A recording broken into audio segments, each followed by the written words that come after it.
Welcome to the third installment of our year in review. I'm Dallas, and I hope I get to meet Jason Bateman one day. I'm Gabby, and you know what? I did not prepare a thing again. And I'm Demi. Yes, Dallas is right. We are on episode 3 of our year in review. Today, we will be discussing our favorite actors and performances of 2020. I guess I should just straight ahead go into the way that we're going to be doing things today. If you've listened to the last 2 episodes, you already know. In case you are just tuning in, what happens is that we are going to go through our top 10 list.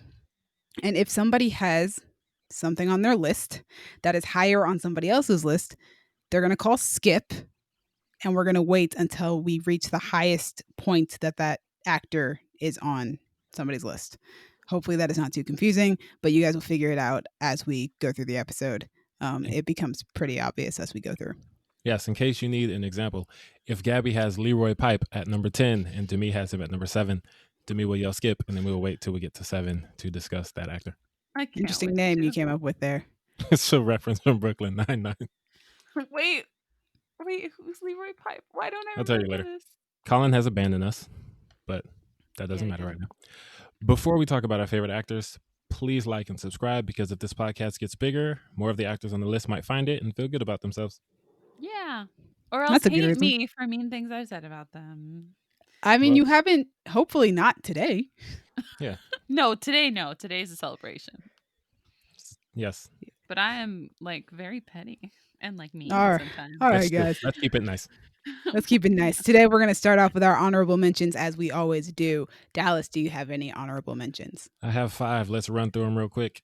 Julia Garner for Ozark, Tom Pelphrey for Ozark, Lil Dicky for Dave, Aidan Gallagher for The Umbrella Academy, and Chris Rock for Fargo. Gabby, Very do you have nice. any? I do. I have like 2. The first one is the cast of Birds of Prey, and the second one is Lamorne Morris. Nice. Fantastic. I also have 5. I've got Danielle Rose Russell for Legacies, Frida Pinto for Love, Wedding, Repeat, Halston Sage for Prodigal Son, but specifically that season finale, Asa Gonzalez for Bloodshot, and Lily James for Rebecca. Let's jump into this, shall we? Number 10, start us off, Dallas. Before we jump in, I just want to say I am shocked that Asa and Lily James are not in your top 10. Right? Asa was for a very long time. Lily probably would have been higher had she had a better leading man. Interesting. Which is weird to say because I love Armie Hammer. I just felt like their chemistry didn't quite mesh as well as the chemistry that she's had with her previous leading men. Anyway, my number 10 is Bashir Salahuddin and Diallo Riddle. They are the creators and stars of Sherman Showcase, which Yes. had its Black History special in June this year. And personally, I hate giving one spot to 2 people or like multiple people, but I couldn't leave Diallo off because he's just as important and hilarious in the show as Bashir. They play Sherman McDaniels and Dutch Shepard, and they are 2 of the funniest people I've seen on TV in a long time. It's so nice to find 2 people that you didn't know about who are that funny. And I gotta say, shout out to Daniel if you're listening, because he put me on the Sherman Showcase, and then I told literally everyone about it, and I got a bunch of different people to watch it, and I'm so happy about that. Oh, it's such a good show. But yeah, fortunately this year they put out their Black History special in June. That is what it's called because it came out in June. And the different skits allow them to play different characters that are funny in lots of different ways. So shout out to both of them. It's an amazing show, and I can't wait for the next season. Yay. My number 10 is Annie Murphy, who's best known for playing Alexis Rose on Schitt's Creek. She's so good. She's so great. What I particularly like about Annie Murphy's portrayal is that you could have really easily just made Alexis Rose like a spoiled rich girl that did not have very much depth. But Annie brought a lot of kindness and sweetness and like relatable quality to Alexis. And I feel like it added a layer of depth to the character. And I felt like Alexis had a lot of like adventures and a lot of experiences outside of the family. And you could understand how she did it because she just kind of so kind and personable that you could understand why she got mixed up with a bunch of different kinds of people. So I really have to applaud Annie Murphy for her performance in Schitt's Creek. Yeah, she's really great. I love watching her play that character. She's so good. And you're right, she does have like this she imbues the character with the kindness that she didn't necessarily have to put into it, but it really does add to the character, add some layers, and you can understand why you would like somebody who is that spoiled. Exactly. All right. So my number 10 is Chloe Bennett for Agents of S.H.I.E.L.D. This was Agents of S.H.I.E.L.D.'s final season, as I said in yesterday's episode, in our TV episode. And I've been watching Chloe Bennett play Daisy Johnson for 7 seasons. Sky in first season, but Daisy Johnson for 7 seasons. And yeah, it's been a joy to watch her grow as an actress. She really grew with this character and just really upped her game every season, just always doing better and better. We've gotten to see Daisy go through a lot of trials and tribulations, starting out as a computer hacker who gets swept up by S.H.I.E.L.D. And then later in the following season, becoming an Inhuman and having to deal with the fact that she's suddenly got superpowers and kind of wanting to hide herself away from the people that she's grown to love so that she doesn't hurt them, until now, where she's become this person who's got great potential to be a leader of S.H.I.E.L.D. That was a storyline for a second there. She did not become the leader of S.H.I.E.L.D. as I wanted her to, but she's definitely got the potential to do so. She is her character becomes a fantastic agent of S.H.I.E.L.D. And Chloe Bennett has just done a great job portraying her, and I'm missing her already. So Marvel, please just throw Chloe Bennett in an MCU project. She would fit really well into Secret Invasion. That would be dope. I think it would be great to have Daisy Johnson and Nick Fury interact with one another again, because I don't remember if they did in season 1. That would be pretty dope. Yeah, she's so good. But yeah, Chloe Bennett, she did a great job on that show, and I can't wait to see what happens next for her, because she's a very talented actress. So next up, we have number 9 on the list, Dallas. Number 9 is Gata, who is on Dave playing Gata. Yeah, he's just being himself, apparently, but I love it so much. I'm not sure how much of his performance is acting and how much is him just talking to Dave as himself. I don't know. There's this line between like fiction and reality. And when you have a show that's that autobiographical, I don't know where the acting starts and the Gata-ness, the gander, as he calls it. He's so good. I love Gata. And he brings a lot to the show in terms of comedy and drama. Yesterday, I talked about like one of the dramatic high points of the show being about him and his story. He's just so good. So shout out to Gata. You're not the only one who loves him, because I remember one of my favorite actresses posted an Insta story of her getting a cameo from him. Oh, Like nice. somebody like, had him send her a video message or something. I Aw. sent that Insta story to you too, because she was like freaking out, like she was crying, and I thought that was so interesting. And I knew That's that you delightful. would appreciate that, because I knew that you knew who Gata was. Oh, and also, I guess like this is the perfect time to say this. I probably said it on mic before, but I remember when Lil Dicky was looking for his hype man, and he put out a video saying that he was looking for a hype man. I remember that video.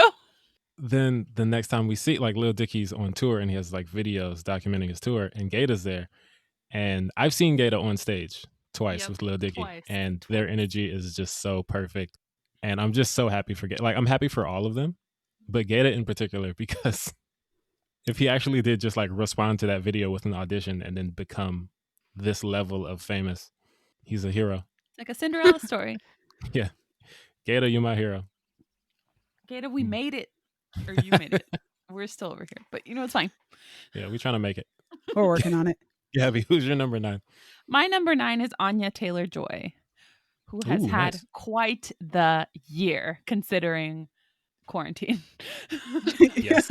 Good point. All right. Mostly, I'm like bringing her up for her performance in Emma, which like I have rented that movie I just want to too many say times. that was 2020. Holy crap.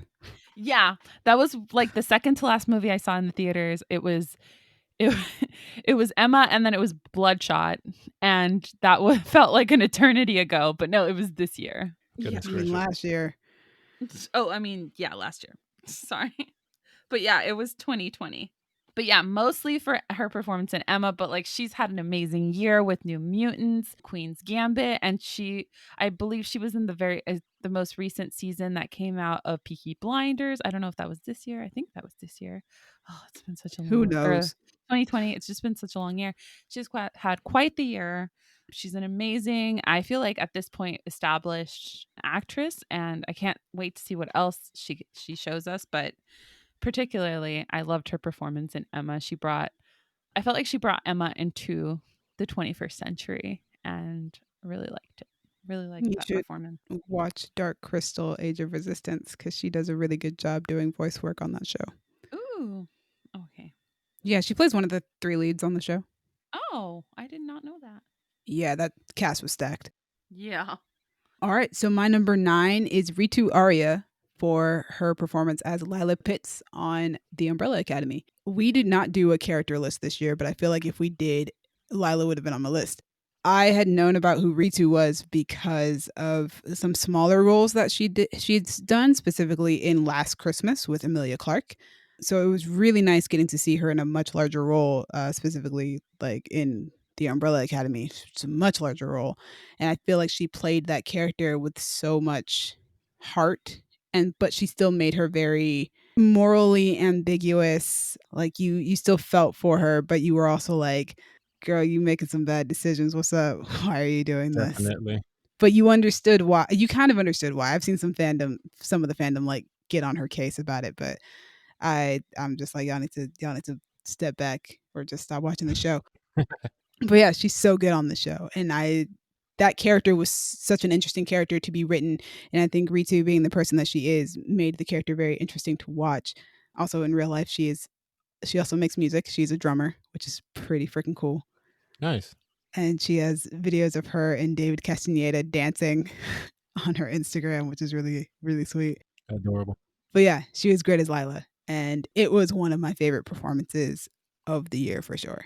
It was a last minute thing that I thought of too. I was just like, who else would I want on this list? And I thought of her performance as Lila, and I was like, yeah, that was like one of the things that stuck out most to me in Umbrella Academy. Because she's vulnerable, but she's also really tough. Yeah, she was fantastic. And like as the show progresses, we get more about her. So it kind of does, like you said earlier, like you get why she's doing what she's doing after a while. Like at first I was just like, what's going on? But after it's all said and done, it's like, okay, I get it. She's one of my favorite parts of the show, so she deserves to be on this list. So my number 9 is Ritu Arya. All right, so number 8, since I just did my number 9, number 8, what you got, Dallas? Number 8 is Taylor Meshach, who plays Allie on Dave. Oh. Yes, Allie is such a sweetheart. Like part of the reason I'm putting her on this list is because of how much I love her character.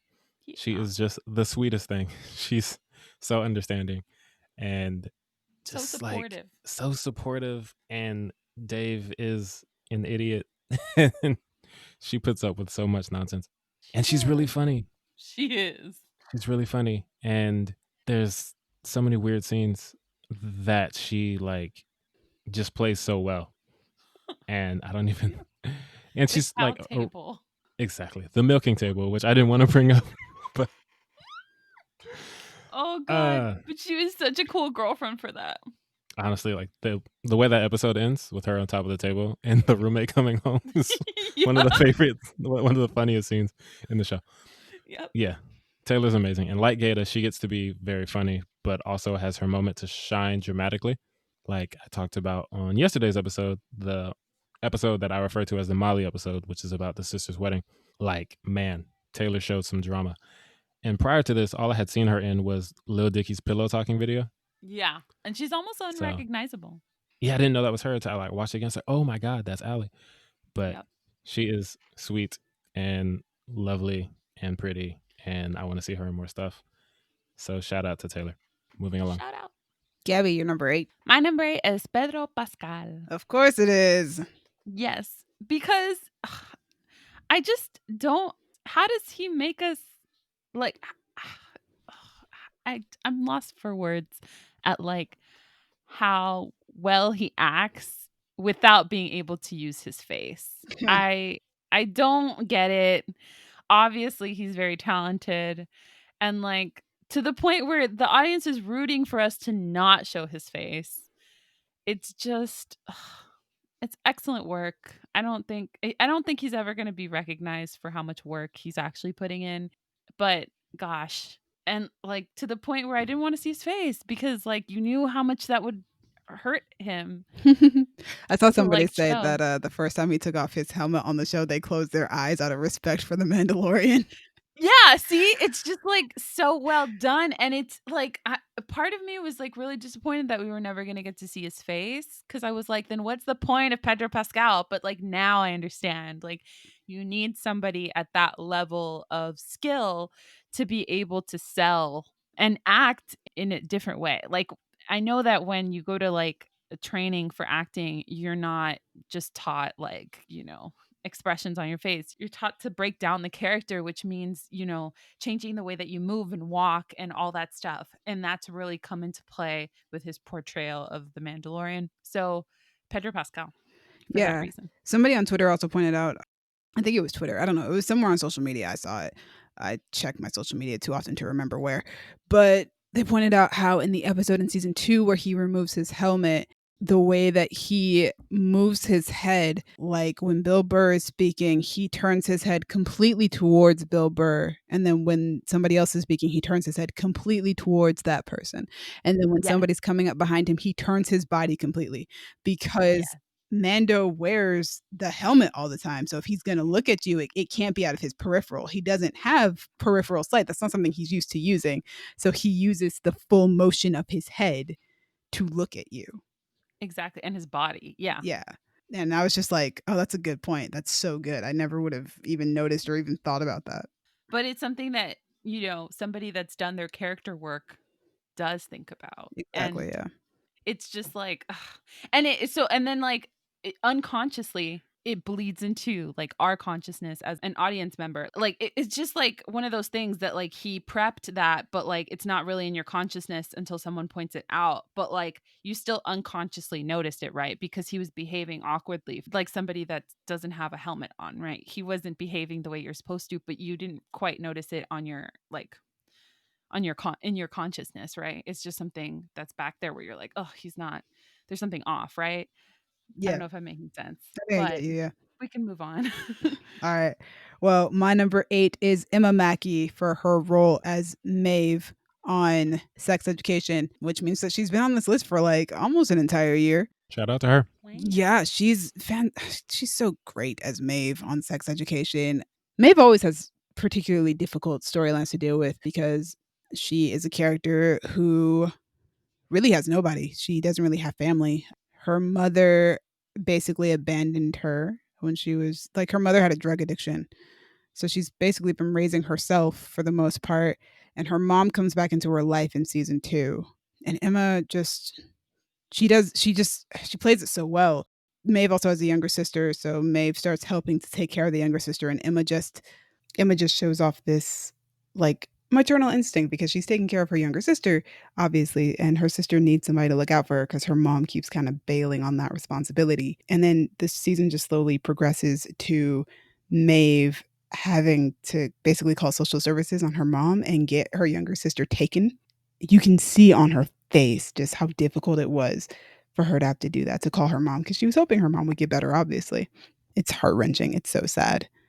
She doesn't speak too often in that scene. It's all of her acting is done in her eyes, and you can see how sad she is that this is what it's come to. And at the end of the scene, she has to like say goodbye to her sister, and she has to kind of make it seem like everything's okay and that everything's going to be all right, even though her mom has just like caused a huge scene. You don't really get to see Maeve's vulnerability too often. So whenever Emma does it, it's just so like open and she's just really good at it. I'm reminded of season 1 where Maeve goes to get an abortion and it's one of like the most heart-wrenching storylines I've seen that has to do with abortion. It was like really eye-opening to me in my opinion as somebody who's, obviously doesn't know the details of abortion. That's not something that I've ever had to deal with. Emma is always so very good whenever she plays Maeve. It's hard for me to explain just how great she is, but I'm looking forward to getting to see her in things outside of Sex Education. She's going to be in Death on the Nile. Oh yeah, I saw that. I didn't know she was in that. She is. She's actually one of the main people in that trailer. The first time I saw that trailer and I saw her face, I was like, "You look really familiar," and I can't pinpoint why you look familiar, and it was because it was one of the few times where she doesn't look like Margot Robbie. I was gonna ask her, like, did you think it was Margot? No, I But didn't think it was clearly not. Margot, and I knew that Margot wasn't in the movie. But I was looking at her and I was like, "You look really familiar." And then I went to look it up and I was like, "Oh, of course, it's Emma Mackey. I know that she's in this movie. I knew she was in this movie, and it just completely slipped my mind." But yeah, season 2 made me more excited to watch her as her career goes forward because she's a really good English actress. And yeah, I'm looking forward to whatever comes next her way outside of sex education, but also in sex education because they keep giving her really hard stuff to do, and she is always fantastic whenever she does it. Emma Mackey is my number 8. No, nice. Number 7, Dallas. Number 7. Before I move on to number 7, I just want to say about my number 8. I don't know if I said her last name correctly because I looked at her Twitter to find like the pronunciation because she so kindly has a pronunciation of her last name on Twitter, and it says Meh-shack. It's like MEH, which I guess you would be saying meh, right? Yeah, Or is that typically, yeah. okay? Because when I first read that, I read that as me, but I guess she would just have ME if it was me. So I think it's Taylor Meshach. Okay. So sorry, Taylor. I'm not good with the words. Anyway, number 7 is Laura Linney from Ozark. She plays Wendy Bird. Wendy is Marty Bird's wife and a cold piece of work. Laura gets more impressive every season with this character because as the show progresses and as the character progresses, she gets to show her range from tired middle-aged mom to cold-blooded killer. Like Wow. she's honestly one of my favorite performances like in the show in general. And this season especially, she had even more emotional places to go to for reasons I can't get into because they are very, very plot heavy. But Laura is on point. She's been on point for 3 seasons. Yeah, she's concerningly good at playing a cold piece of work. Wow. So shout out to Laura Linney. That's my number 7. Very nice. Gabby. So my number 7 is Nicholas Holt. For reminding me of his range, particularly when it came to comedy and how awful he can play a character. um, so, because I think we got used to seeing Nicholas Holt as the Beast and like this kind, sweet dude, and he kind of played kind, sweet dudes for a couple seasons. Or a couple movies, and Yeah, he did he like played in Warm Bodies. Tolkien, and huh? Warm Bodies played the sweet zombie. Yeah, and then in Tolkien, he played um J.R.R. Tolkien, and who's like widely considered a really kind, like intelligent man. He played Beast, which was like a kind, intelligent mutant. And in like The Great, he just played this piece of shit that I fucking hated. Nice. And I was like, great job, Nick.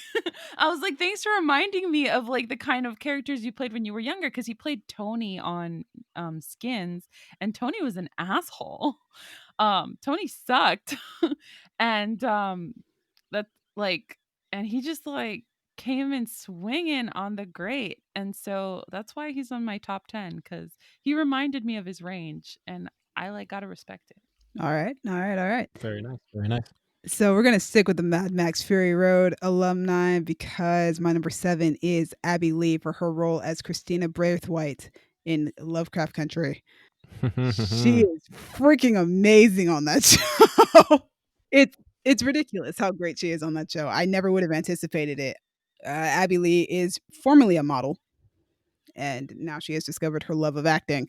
And man, is she blowing it out of the water. She kind of first came to my attention during the summer when we watched Mad Max Fury Road again. I had never really kind of paid attention to her role in that movie.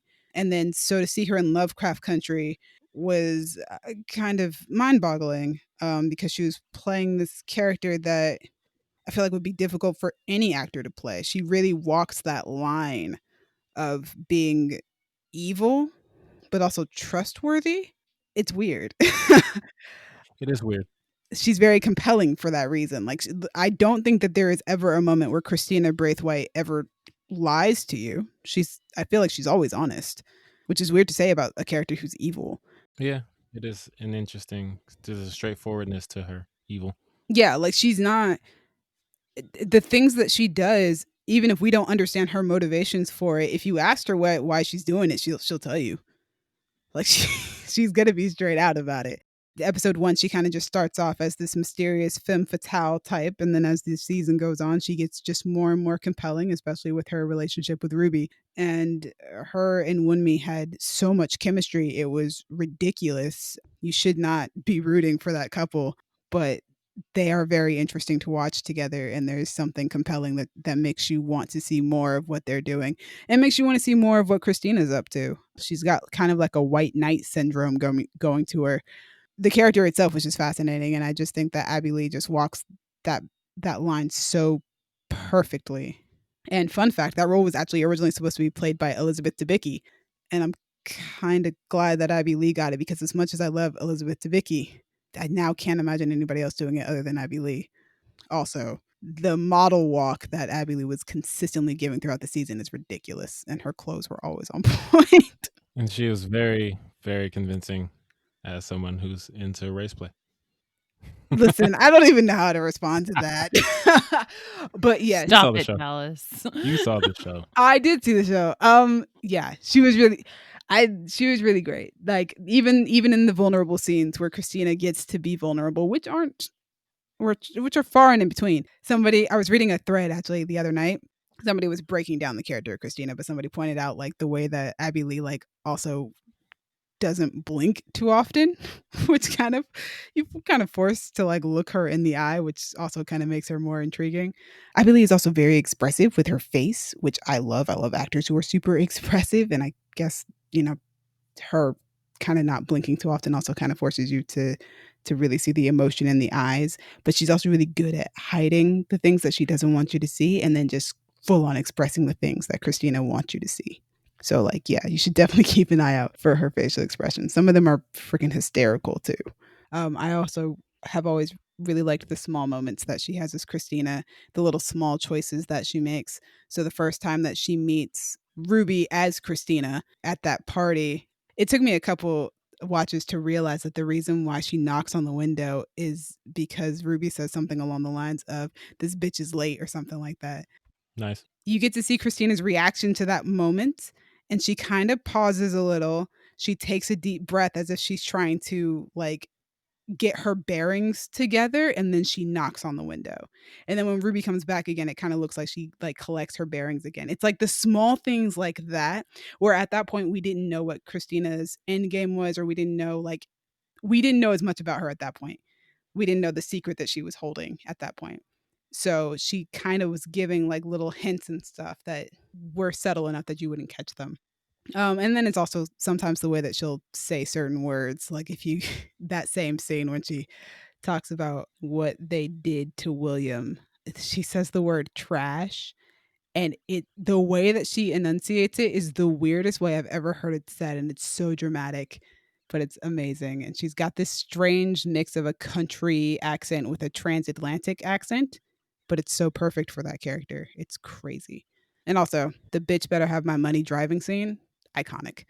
But she's dope. She's great, and she keeps getting these roles in horror stuff, which I wish would stop because I'm interested in watching her in other things. Usually, when models come into acting, I don't think that they are usually as great as what she showed off on that show.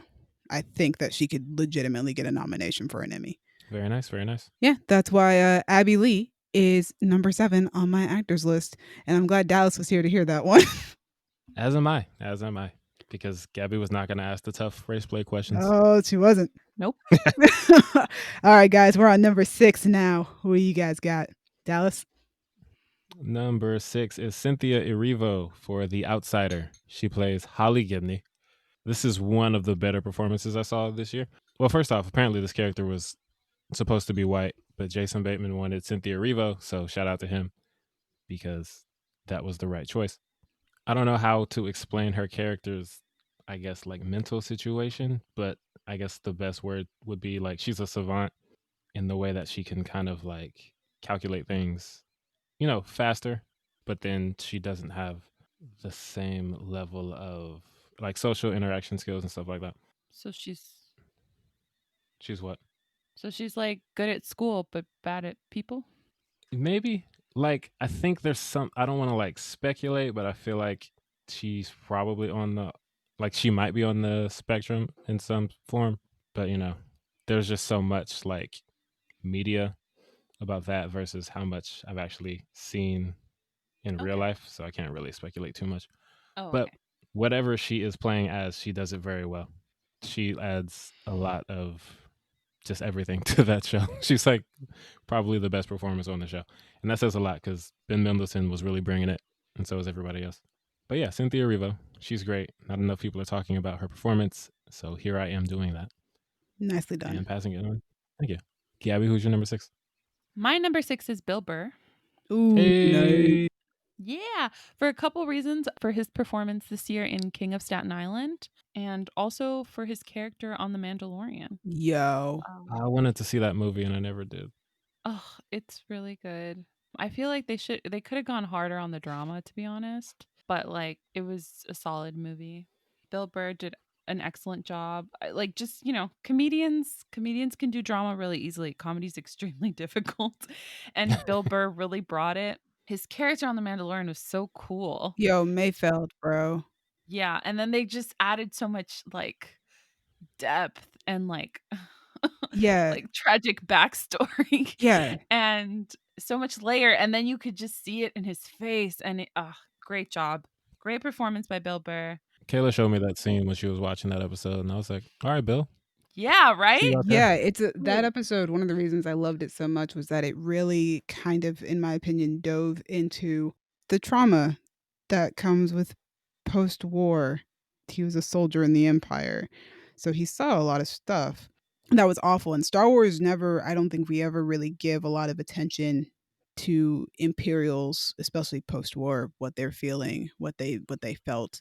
That was like the first episode I've ever felt excited to see Imperials show up. Right? But like, I mean, they pointed out on the show, they're like, bet yeah, you were you never be happy to see a stormtrooper before. exactly. But yeah, Bill Burr, that performance, I wasn't expecting it, especially after the episode that we saw him in the first season, which first Yeah. off, I felt like that was probably just going to be a one-off for Bill Burr anyway. So when they brought him back for season 2, I felt like that was a really interesting choice.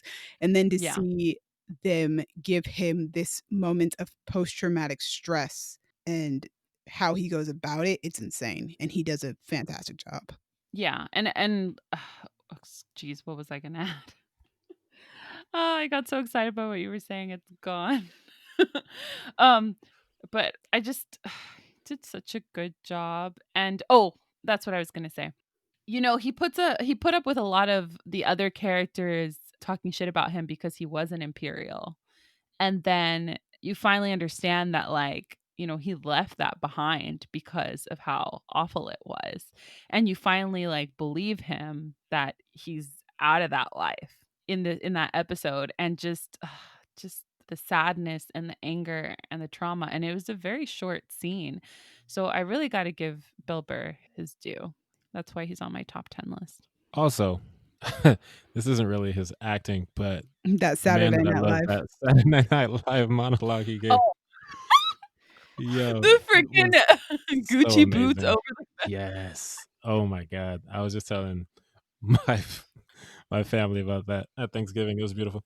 Also, like, what made me upset about people's reaction to that monologue was, obviously you're not Bill Burr fans. Like, for a Bill Burr fan, that was a tame monologue. Yeah, And also, it was a perfect Bill Burr monologue. it He was. did a great job. And obviously, Bill Burr fans maybe don't quite intersect very often with SNL fans.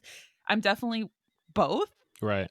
But I'm like, obviously, you guys don't know his brand of comedy and you've never listened to it before. He's very honest and he's not afraid of, or like, he's very honest about how he feels about things, right? Yeah. You're going to disagree with it, but he's still going to say it. And he's from that like kind of old school comedian that like loves to push boundaries and say things that aren't considered very nice or But yeah, PC. But I mean, I it get was, it. Like, if someone is telling you that you have swung your Gucci booted feet over the fence of oppression, I you're mean, probably not going to react too well to it. that's fair, but like As it's true also as it is, Exactly. Sometimes you just don't want to hear that. No, that's totally fair. But what I'm saying is, like, I wish people had, like, gone and looked at his comedy instead of, like, being like, Bill Burr's the worst, like, let's get rid of him. I'm like, obviously you're not a fan of his, but that's not a reason that we're not going to throw the whole bill away. Like, he's fantastic. And I love him. And there's a reason why, like, Bill Burr is one of the comedians that, like, Dave Chappelle will bring with him, right? Right. There's an authenticity to him that cuts through some of the, like, BS, I guess, of I don't know, he's just great, and he doesn't, like, you just feel like he's telling you the truth, and, like, it's not gonna feel good, but he's still telling you at least his truth, Yeah. and how he feels about things. But yeah, I loved it. It was great. It was a great monologue, but I'm saying that as a Bill Burr fan, obviously. Same. I'm not a Bill Burr fan, and I thought it was fantastic. Boom. Yay! We've covered everything. Perfect.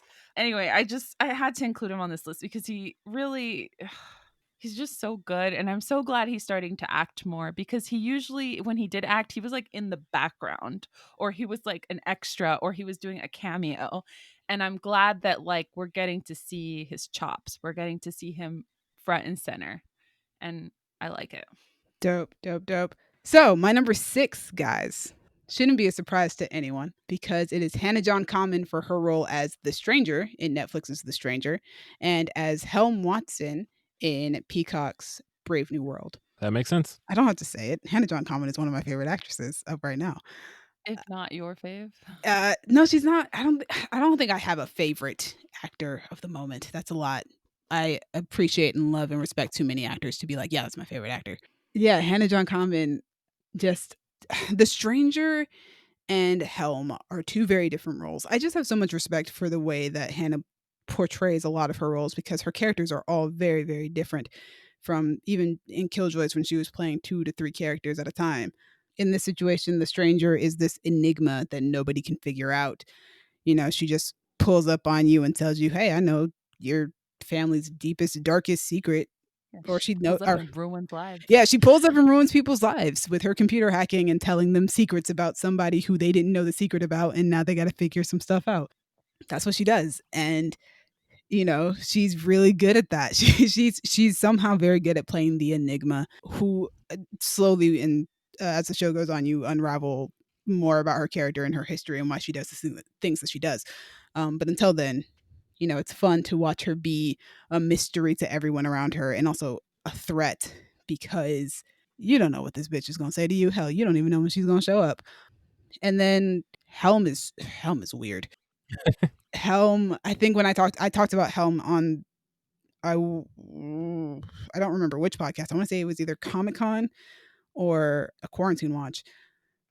But Helm is interesting because as I've said before, she's a film director. She's an artist, but Hannah plays her a bit like a mad scientist. So she's trying to understand emotions and feelings because she wants to get people to feel a certain way through her movies. Yeah, she plays it like a mad scientist. She's just something is off kilter in this girl's head.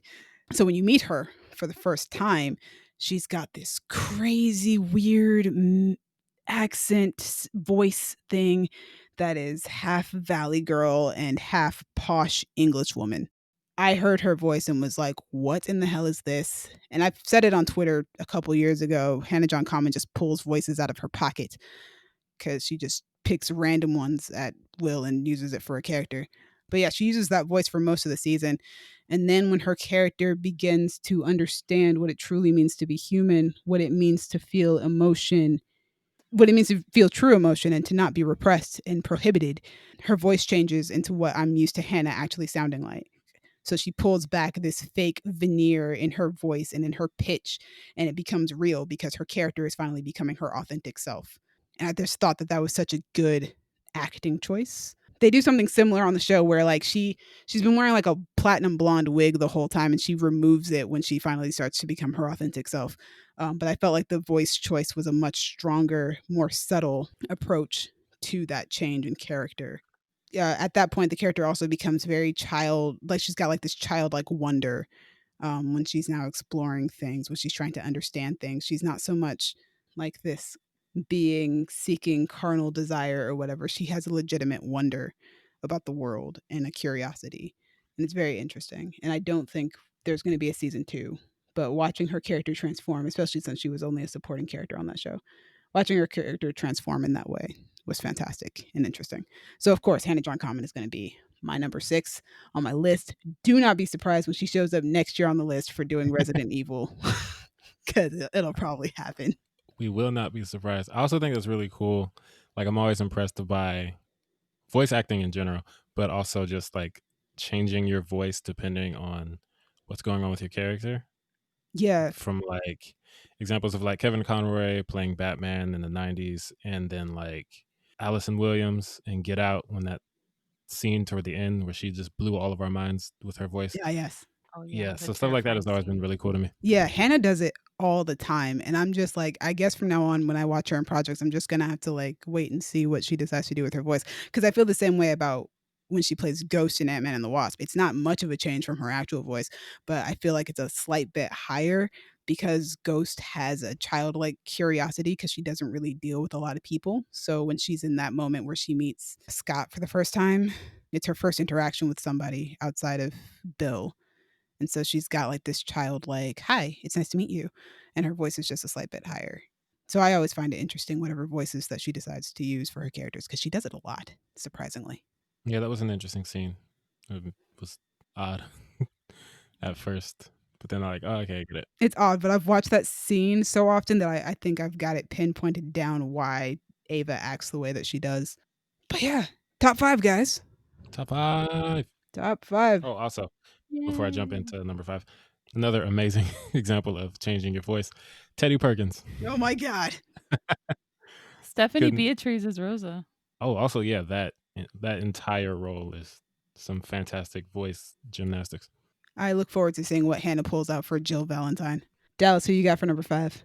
Number 5 is Ethan Hawke for playing John Brown in The Good Lord Bird, and Jackson Sims in Cutthroat City. Oh wow. Oh, is he in Oh, he is in Cutthroat City. Damn it, I gotta see this movie. I completely forgot he was in Cutthroat City until I was putting this list together. I feel like Asa would have made my list if I had watched Cutthroat City. It's possible. She does have some things to do in that movie. Yeah, he was one of the high points of that movie, but he's on the list for The Good Lord Bird because, man, he gave such a great performance as John Brown. Like, I forgot that it was Ethan Hawke because I'm just looking at a radical, fanatic dude who wants to kill everybody. Not everybody, but, all the races, which is fine by me. He's just so passionate that he comes off as crazy to the people around him, and I never stopped rooting for him because he plays it so well and so earnestly. And man, Ethan Hawke. There's a couple people who I have seen in a lot of things. There's one other person on my list who I'll get to later. I've seen a lot of things within this year they played a role, and I was like, wow, this dude really impressed me. So Ethan Hawke, John Brown, possibly my great great great great great grandfather.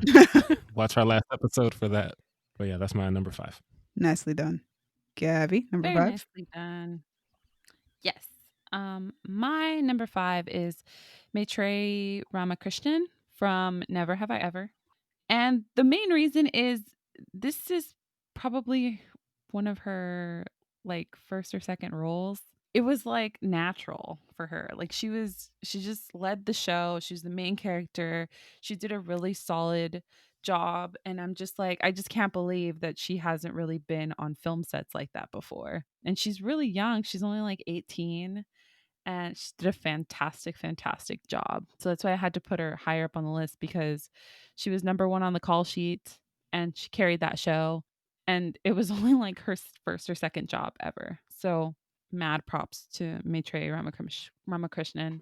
She like hit her comedy marks, she hit her dramatic marks, and I really felt for her character, and then was annoyed by her character, and then wanted her character to do better, and she did. And she did an amazing job on that show.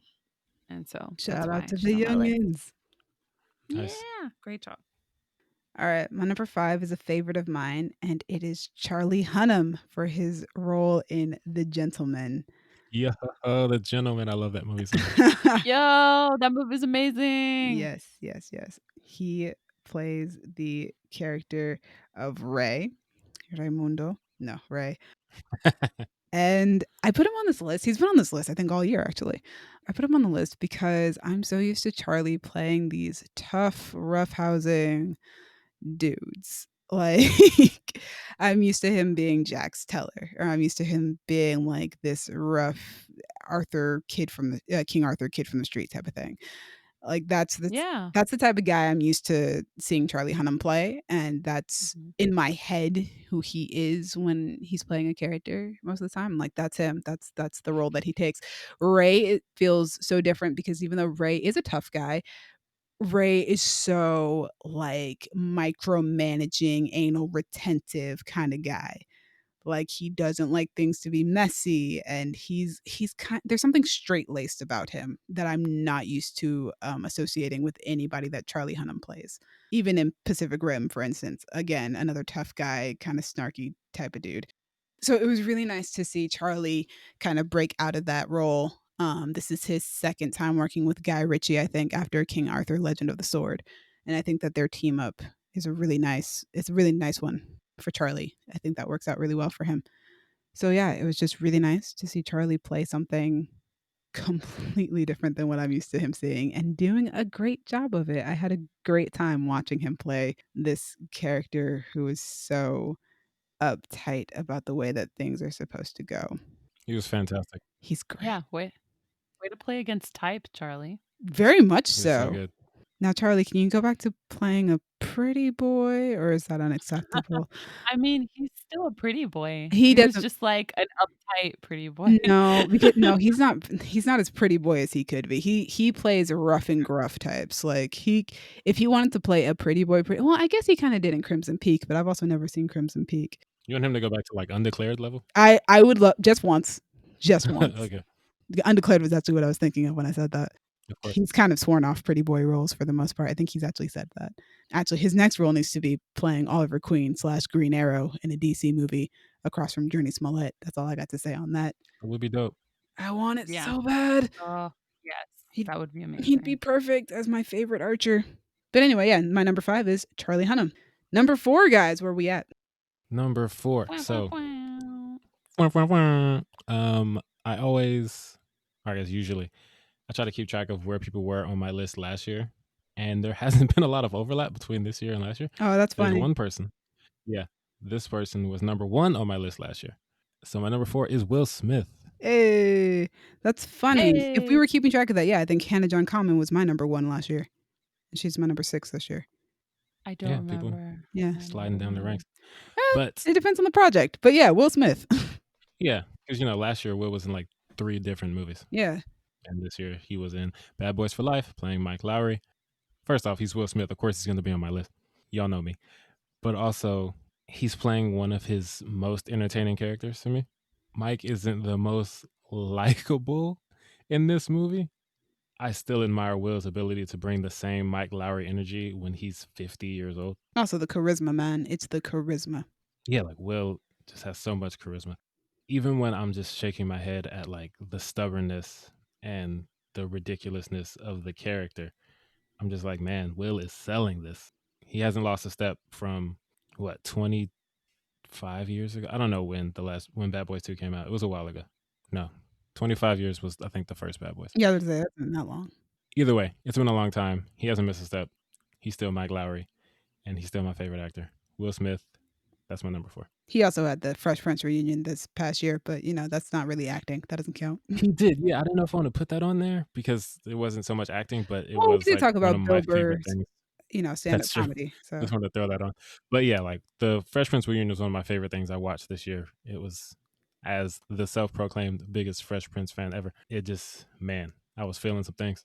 yeah, So shout out to Will for that as well. I watched it twice the night that it came out. As you should. It's amazing. It was fantastic. It's one of the best television reunions I think I've ever seen in my life, if not the best. Definitely my favorite. Gabby, who's your number 4? Gabby. My number 4 is Zoe Kravitz. Hey, my number 4 is also Zoe Kravitz. Yo, let's talk about it. Yeah, Zoe Kravitz for High Fidelity. Yes. Oh, just finally seeing her number 1 on the call sheet. Like, we get to see her front and center, and she delivered. And I had to. She had to make top 5 Yeah, for me. Zoe Kravitz as Rob. I love her so much, and like, I'm just so glad that she's so talented. I'm at a Yeah. loss for words. Yeah, I've been waiting a long time. If you go back even throughout our last podcast, not the last episode, I mean the last podcast we were involved in. Yeah. If you go back through that, I used to mention a lot how much I was waiting for Zoe Kravitz to finally get her chance to really shine. I think the first time was actually Big Little Lies season 2, but I think this is a much better example because she's actually the lead this time around. Yeah. And she's great as Rob, and on top of that, Rob does a lot of fourth wall breaking, and I've said it before on this podcast, if you are not charming and you don't have the charisma to pull it off, it is not gonna work, and Zoe Yeah. Kravitz has the charm and the charisma. She does. So, yeah, she is phenomenal on High Fidelity. Also, our third Mad Max Fury Road alumnus on this list. Yes. God. Killing it. 5-year anniversary. The Mad Max Fury Roadcast is just killing it, guys. Yep. She's great on High Fidelity, and I think more people should watch it so that you guys can really see that Zoe is the real deal. She hasn't had the chance really to prove it, I think, but she did this time around, and boy, was it special and spectacular. And it's unfortunate, as we said yesterday, that there is not going to be a season 2. However, I am looking forward to seeing Zoe Kravitz play Selena Kyle, aka Catwoman, in The Batman, Yes. because she's going to be Aren't we all? amazing. I am still like very devastated that there's no season 2. I am too, but I'm very certain that I'm about to get a trilogy of movies where Zoe Kravitz is Catwoman. So, what are you gonna do? You're probably right. Yeah. Like, what are you gonna do about it? I mean, I can't complain about that part of it. So, yeah, Zoe Kravitz is our number 4. Great job, guys! Look at that, cutting down on Yay, time. 2 for 1. I love it. All right, guys, number 3, our top 3. Dallas, what you got for number 3? Number 3 is Matthew McConaughey for his role in The Gentleman. Oh, we brought the gentleman back. Yes, we did. Mickey Yay. Pearson. I like that you brought my guy's boss up. Yes, had to keep it in the crime family. Yeah, when I was talking earlier about Ethan Hawke, the other guy I was talking about was Matthew McConaughey because I've seen him act for so long, and he's always been really good. But this was the first time I saw him and was like, "Yo, he's killing it," because his range, especially from like calm to straight up furious, is fantastic. Like he has 2 scenes where he gets to just fly off the handle. The one where he's talking to Dry Eye at the table, and then that monologue at the end, which is my favorite part. Well, there's a bunch of favorite parts for that movie, but it's one of my favorite parts is when he's talking to the guy about how he's not emotional about the money, but he's emotional about the fact that somebody like put their hands on his wife. Kayla and I repeatedly yell, "My wife!" at each other because of the way he does it in that movie. Oh my gosh, I need to It's so rewatch great. that movie. It's so good. I've seen it like 4 times. I love that movie. Dude, But I'm ready to watch that movie tonight. it's so good. And like that scene is just, he is stealing the show. I need him to play more gangsters because of how great he was in this movie. So just so for you two, if you ever hear Kayla and I yelling "my wife" at each other, that's the reason why. But yeah, Very Matthew nice. McConaughey, that's my number 3. Gabby, who's your number 3? My number 3 is Charlotte Nickdow from Mythic Quest Raven's Banquet. Poppy? Yes. Poppy. Just because Charlotte is one of the leads on the show and she just brings this chaotic, frantic energy that is a completely fair reaction to the way that like Ian operates. And what's funny is at first you think she's the straight man, and then as the show goes on you realize no, she's just as crazy as everybody else there. Yeah, she starts wilding too. Yeah, and this is also like one of Charlotte Nickdow's like first starring roles in America, at the very least in America, from what I have seen. And oh god, she's just like a pro, man. It's like all these actresses coming in with like not as much experience as the people around them and just freaking killing it. And I'm just so impressed. So Mythic Quest Raven's Banquet, she does an amazing, amazing, amazing job. She's just so funny and so crazy. She's hilarious. And for somebody I've never seen act before, amazing, amazing job. Awesome. I agree with all of that. So my number 3 is a man who has had a great career this year, just had a great year altogether. It is Jonathan Majors for his role as David in Da 5 Bloods and Atticus Freeman in Lovecraft Country. That makes sense.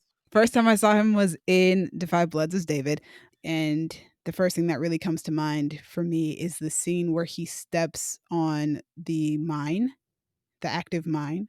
Yeah, that was rough. And that scene is just so tense, and, like, he's so great in that movie, especially acting alongside, like, these legendary Black actors, I had never seen him before, and I just thought he did a wonderful job as David. I really think he could get an Oscar nomination for that role, at least for supporting, because I think he did a great job. And then Lovecraft Country, which, if you listen to yesterday's episode, my second favorite show of the year, and he's the leading character. He's the leading man. So, yeah, of course. He's great on Lovecraft Country. It was nice to go from watching Da 5 Bloods and then to see him a few months later in something very completely different, and to hear him talk about how much he loved this character who is a Black man who we don't view very often. He is a bibliophile. He's a lover of sci-fi and fantasy and the epic adventures in novels that you can find, which is the kind of person that I am personally. So it was nice to see Jonathan Majors get to embody that. But he was also, a kind of a strong military man who definitely needed therapy.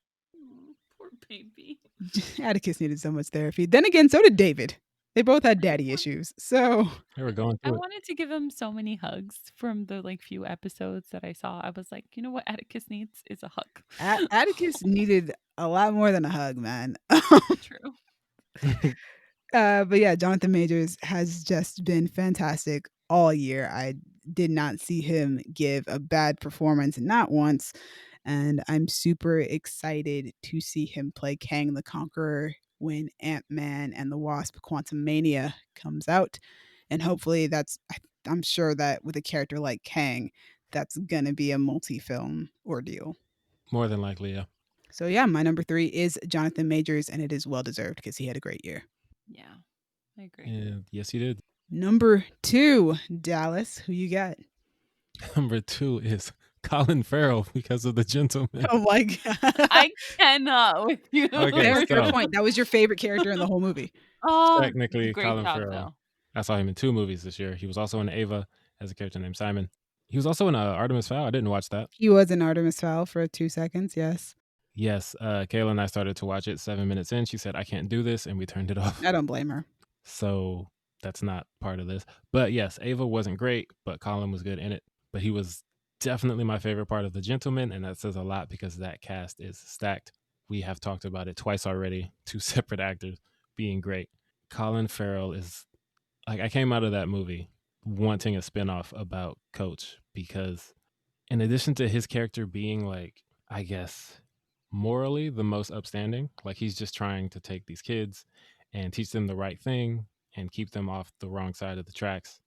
And then when they do something stupid, he's like, I'll take responsibility, just don't hurt the kids. I'll do whatever you need me to do. And he's just hilarious. Like his reactions to everything from the first time we see him when these kids try to jump him and he just smacks them around, but then ends it with like, you guys need to learn, come down to the gym. I'll teach you. Like he's always trying to help people, even when he has to backhand them because they're stupid. Yeah. And like his dynamic with the toddlers is just so beautiful. And man, God. he's not in as much of the movie as Matthew McConaughey or Charlie Hunnam, but yeah, every scene counts. And he is by far my favorite part of it. So shout out to Colin Farrell. He's hilarious. And I need a spinoff of his character. Yeah. That's my number 2. I agree. Gabby, who's your number 2? My number 2 is Andy Samberg. I knew he'd be up there. Oh, I love him. Okay, Andy Samberg for a few reasons. First of all, Brooklyn Nine-Nine. He consistently brings, I think, one of the greatest comedic performances that's currently on regular programming in the United States. Just Jake Peralta is solidly hilarious. He is hilarious. Secondly, he was on one episode as the narrator in Never Have I Ever, and it was super charming and great. And also that episode had a bit of like sadness to it, and somehow Andy Samberg just delivered as the narrator. Oh, he was so good in that. And then lastly, because I need to see Andy as a romantic lead in more movies, okay? He was in Palm Springs and he was amazing. Oh, He was really good. He was so good, and it also made me wanna see him in more dramatic roles. Like, I wanna see Andy in, like, something heart-wrenching because of his performance in Palm Springs. He just did such a great job, but again, we have been like, the theme of the night is comedians are really great at drama, and Andy Samberg is obviously not an exception to the rule at all, but, like, he does such a great job, and I was just, like, crushing on him super a lot, in in Palm Springs. I was like, "Oh my god, I need to see more movies where Andy Samberg is just, like, this charming, laid back dude that I can just, like, watch somebody fall in love with. Please, please make more of those." But yeah, Andy Samberg is my number 2. Who's Also, for Brooklyn, sorry, I don't want to interrupt, but I just want to Yeah, make go sure. ahead. For Brooklyn Nine-Nine, Kayla and I recently rewatched the whole show. One of my favorite things, and it applies to Poppy from Mythic Quest as well, is actors who can have that range going from straight man to the crazy one. Yes. And one of my favorite things about Brooklyn Nine-Nine is that each character gets to be the straight man in their own like situations because someone is always acting wild. And Yes. one of my favorite things that they do, and I'm glad it happened in this last season because I can actually bring it up as part of this discussion, Yeah. is there's a couple of times where someone will say something and they'll just have the characters stare at each other, and like the little subtle zooms on their faces when they're staring back at each other kills me every time. And the example from this season was with Pimento, the episode Pimento, because Oh, I he has love no that memory. episode. And Jake Peralta keeps bringing up the movie Memento, and they keep talking about Finding Dory because they've never seen it. And at the end, when Pimento comes into the bar and he's like, Jake, I finally saw that movie Memento that you've been talking about. And Jake is so excited. And he's like, really? And then Memento just says, it was all right. And the look that Andy Samberg gives him, and they just kind of stare at each other. I was like, yo, Andy Samberg is amazing and he's a treasure. Yes, I love him.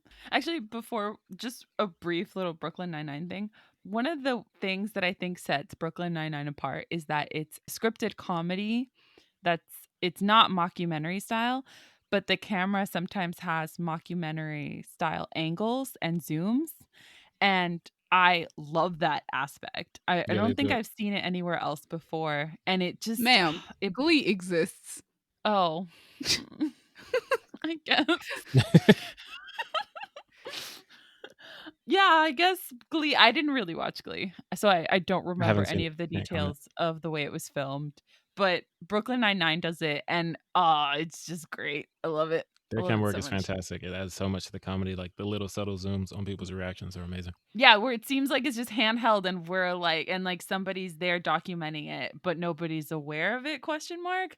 Hmm. It's amazing. But Andy Samberg's my top 2 because he's just he's so great. He's so talented, and he just brings so much, and he had a great year this year, all things considered. Yeah, it's funny. All right. So my number 2 is a tie because I felt like it was weird if I chose one actress and didn't choose the other because really it's their back and forth that really makes all this work. And it's Reese Witherspoon and Kerry Washington as Elena Richardson and Mia Warren, respectively, on the limited series Little Fires Everywhere, which you can find on Hulu. Oh my gosh, this show. I want to say I watched it in a day because there was like 8 episodes, and literally every time an episode ended, I was like, I gotta know where this drama goes because this is ridiculous. Yeah, just Carrie. Listen, I'm already like a huge fan of Kerry Washington because of Scandal, and I've also just grown up watching Kerry Washington and stuff. I just think Kerry Washington is a fantastic actress, always has been. The same thing with Reese Witherspoon. Reese Witherspoon is a fantastic actress, but Reese Witherspoon had me so mad on this show. Oh my gosh. I every time I talk to people about this show, I'll be like, "Yo, did you see Little Fires Everywhere?" And if they haven't, I'm like, "Oh, you need to see it because Reese Witherspoon is carrying it up in this show." I've never seen her be more of a Karen than on this show. Yeah, I heard about that. Oh my gosh, every episode I was so mad. It's a show that takes place in the 90s too. Just she had me so mad. Like every episode. Initially, Reese Witherspoon was the one that I had on the list alone. And I was just like, it's weird if I don't put Kerry Washington on there because Kerry Washington is the one who puts her in check. And it's just fantastic whenever the two characters have to go head to head with one another. Because even if it's not like a direct argument, sometimes it's just them being so passive aggressive with one another, and they just play it so well. Both actresses were producers on this show, and the show is phenomenal. And the two of them as the leads on the show are phenomenal. And it's a interesting little mystery too, because the show starts with the house being on fire, and then as the show goes on, you come to find out who set the house on fire. But it's about what drama led to the house being caught on fire. Interesting. The whole cast is really great. I almost put the entire ensemble in my honorable mentions because they are all so good. But Reese Witherspoon and Kerry Washington are definitely the ones to watch on this show. But yeah, Reese Witherspoon had me so mad. Like I had to like remind myself, like, yo, that's Reese Witherspoon. Like this character is not real. Sounds impressive. Reese Witherspoon is not this person in real life. And I just thought Kerry Washington did such a good job with such a layered and they both did with such layered and nuanced characters. Because Reese Witherspoon is playing this mother of they've got like 4 kids or whatever that were born like back to back, like one right after the other. And she's a mother who she didn't want all of these kids. She just kind of had to deal with it and she kind of got stuck with it and she never got to really get her professional life back. And, you know, there's something relatable about that, but also you kind of hate her because of her treatment of other people, specifically her youngest daughter, who doesn't quite fit in. And she's just so despicable towards this youngest daughter because it was a child that she did not want, but was forced to have. But that's like not revealed until much later in the show. So you kind of just hate her character for a long time. And then you start to understand her and you still might hate her, but at least you understand her. And then All right. with Kerry Washington's character Mia's trying her best to be a good mom. She really does love this kid. She's got some secrets in her history. Had a kind of rough kind of college era in her life sort of thing. I don't know, it's weird. But she's just a very layered character who is also, I'm going to say her character is queer because I don't remember what her actual orientation was. But yeah, she's also got her own issues. She also does things that aren't the greatest, whether it be decisions that she makes with her child or decisions that she makes in her own personal life. You know, these are all very flawed characters. And I think Reese Witherspoon and Kerry Washington really just play these mothers so well because being a mom isn't easy. And this show really, really presses in on the fact that being a mom is not easy. So yeah, my number 2 is a tie between Kerry Washington and Reese Witherspoon. Very nice. That takes us to our number ones. But before me, Gabby, and Dallas get to our number ones, I need to read off Colin's list because he sent me his list. I forgot about that. So his list. Number 10, Wendy Malick as Ida on The Owl House. Number 9 is Ron. Oh, I don't even know how to pronounce his last name. Ron Funches as King Shark on Harley Quinn. I He's great. love him. Number 8 is Sasha Dewan as the Master on Doctor Who, and Colin is correct about that. He is fantastic as the Master. Number 7 is Dana Paula as Lou on Elite. Number 6 is Dylan O'Brien for Love and Monsters. Number 5 is Very good. Very good. here we go with the Lovecraft. Number 5 is Wunmi Musaku for Lovecraft Country and His House. Glad we got the Christina and Ruby combination on this podcast. Number 4 is Daniel Deemer for Paul in The Half of It. Number 3 is Aubrey Plaza for her role in Black Bear. Number 2 is Rahul Kohli for Owen on Bly Manor. And number 1 is Brennan Lee Mulligan for Dimension 20. So that is Colin's top 10. Number 1, Very nice. Dallas, who you got? Number 1 is Jason Bateman for The Outsider, playing Terry Maitland, and Ozark, playing Marty Bird. Nicely done. Yes. Very nice. So you heard our favorite TV shows. You know how much I like Ozark. Jason Bateman is the main reason for that. Well, let me start with The Outsider. He didn't have a whole lot to do, and I was super upset that he didn't get a lot to do in that show. But Ozark more than makes up for it because he is the lead.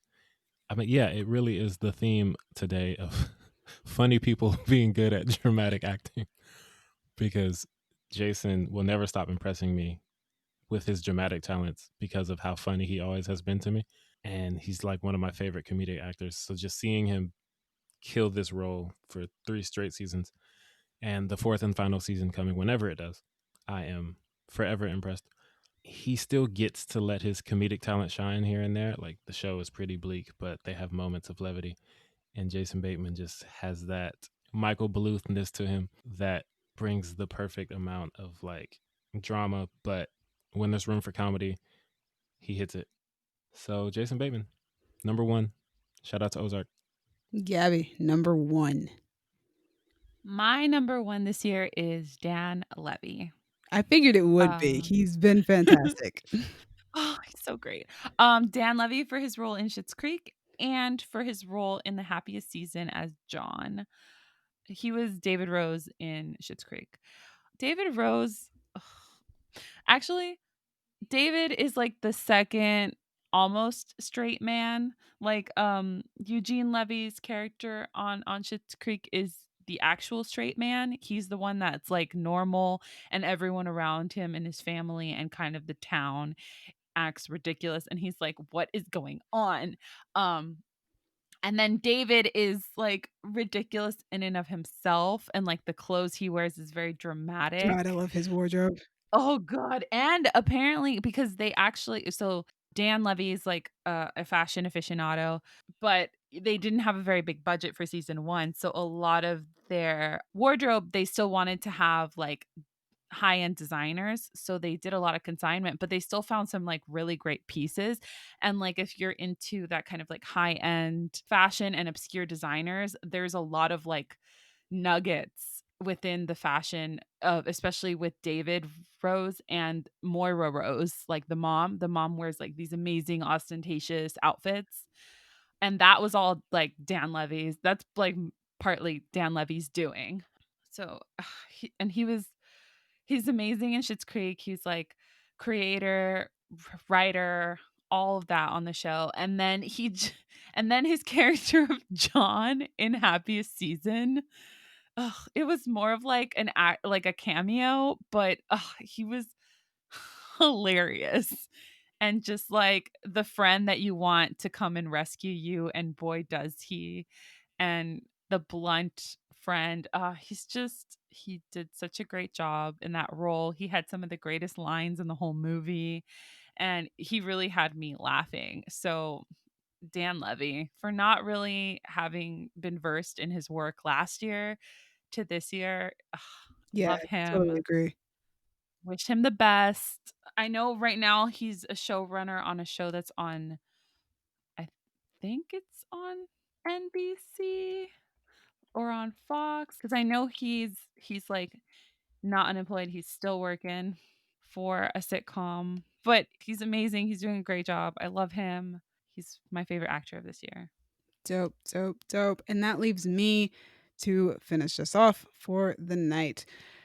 My number one actor of this year is Journey Smollett for playing Letitia Letty Lewis on Lovecraft Country and Dinah Lance, aka the Black Canary in Birds of Prey and the Fantabulous Emancipation of One Harley Quinn.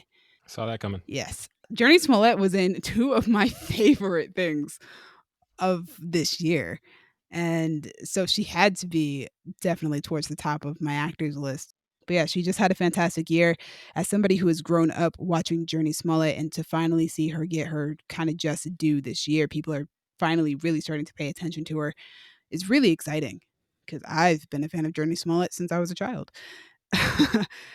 She's always been there and she's always been fantastic in everything that she does. Letty is just a phenomenal character, and it was so fun watching Journey be this woman who is so confident in who she is and herself. It's just a matter of her, trying to find where she belongs and to find family and where she wants to be in life. She's just so good. She's like a highlight of like the first episode of Lovecraft Country, like when they're in that diner and George and Atticus are talking and they, realize the White House situation thing. And then she comes running out of the bathroom and goes, "We got to get the hell out of here." It's I just love that thing. such a great scene. And she's so great. Just throughout the show as this character who kind of just goes along with the craziness that's happening and doesn't really question it, but her reactions are spot on. If these crazy things were happening to you, you too would be like, "What in the hell?" You would also have like some pretty extreme reactions, but then she just goes with the flow, and she's typically kind of Letty's always typically saving the day. And so it was really great getting to see Journey be that person. And then of course, we have my favorite DC character finally come to life on the big screen, Black Canary. And after sitting through Arrow for 4 seasons, getting to see this version of Dinah was was a delight. To see Dinah in her full glory, this character who is such a badass and who truly cares and really wants to do good and just has this really I the moment I knew that Journey was like doing this role spot on was the moment in the movie where Dinah comes home and she stops to talk to Cassie, to Cassandra Cain. She just has like this immediate, like, she's good with kids. She has this maternal instinct. She's so good at it. And that was the moment when I went, yes, this is it. This is Black Canary. This is Dinah Lance. So to see an actress who I've been watching my entire life play my favorite superhero in the DC universe and then do it perfectly to the point where one of the comic writers who is infamous for the way that she writes Dinah Lance has been complimenting and saying how perfect her performance was from before when the movie came out. Like, it was just stunning and it was awesome. So yeah, of course Journey had to be my number 1 cuz I'm so very happy with what she did with Dinah. I hope to see her again as the Black Canary because oh my goodness, I was so happy to see one of my favorites done properly, and I will fight anyone who says that she wasn't done properly. And and I kinda hope that Lovecraft Country gets a second season. It doesn't need one, but I kinda want it to because I would miss these characters, especially Letitia Lewis. So, yes, of course, Journey Smollett is number 1 on my list, and I love it, and it's fantastic, and I'm happy. It's very on brand for you. It's on brand, but also she deserves it because she had a great year, and she needs to be nominated for an Emmy for Lovecraft Country. She was great. She did some hardcore stuff on that show. Episode 3 alone, the exorcism episode, Oh, Like yeah. the haunted yeah, the house. haunted Oh my house. god. Her Yeah, it was performance, rough. yeah, that performance in that episode alone is worthy of an Emmy. Oh my gosh. Oh, yes, for sure. Just the scene of her exorcising the ghosts out of the house is Yes. hardcore for something that is so dependent on horror. But then there's also, there are just so many scenes of her in Lovecraft Country that are worthy of an Emmy. The scene in the Tulsa episode where she's walking with the book through the fire, another really great moment of hers. Also, she just kicks a lot of ass this year, man. She got into that fight She and did. in the season finale, and then, as Black Canary, she had some incredible fight sequences. So yeah. You know what? I Justifying this choice is a lot of fun. I don't need to justify it, but, like, I made a fantastic choice for my number 1. Journey Smollett. Hope to see her doing more very, very soon. And that is our top 10 list for our favorite actors of 2020. We'll see where 2021 takes us. Yes, and it came Yay. in at about a little over half the length of yesterday's episode. So, Yeah. audience, you're welcome for that. But thank you for listening to us, especially if you made it this far. Thank you to Crown Digital, Brandon, and Io for putting us on Spotify and Apple Podcasts. To me, thank you for editing and bringing up Charlie Hunnam and The Gentleman because I love that movie so much, and I will Yes. take any opportunity to talk about it. Gabby, thank you for giving me a reason to big up Bill Burr because I didn't expect that going into this episode. That I was a love very him. big shock, to be honest. Yes. Yeah, I love that. Oh, really? I wasn't ready for that, but I was so happy for it. Um, Audience, if you want to talk to us about our favorite actors and compare our list to yours, you can find us on the medias, Twitter, y'all_different, Instagram and Tumblr, Creative Differences Podcast, on Facebook.com/Creative Differences PC. If you want to know our tagline for Lovecraft Country, you can hit me up on Twitter and Instagram at a king named Simba, and I'll tell you. You can hit me up on Instagram to talk about Bill Burr at Stegosaurus. You guys can hit me up at Dreamy Films. Dreamy is spelled Dreemi on Twitter and Instagram. Ask me how happy I am that we've got 4 actors on the top 10 list from Lovecraft Country. Let me tell you, it's very happy. Thank you guys for listening. And you can find Colin on Twitter at Thoughtbot. That is THOTBOT. Thoughtbot. This is a Goodness recap gracious. episode. Yeah. All right, y'all. It's been different. Bye. Bye.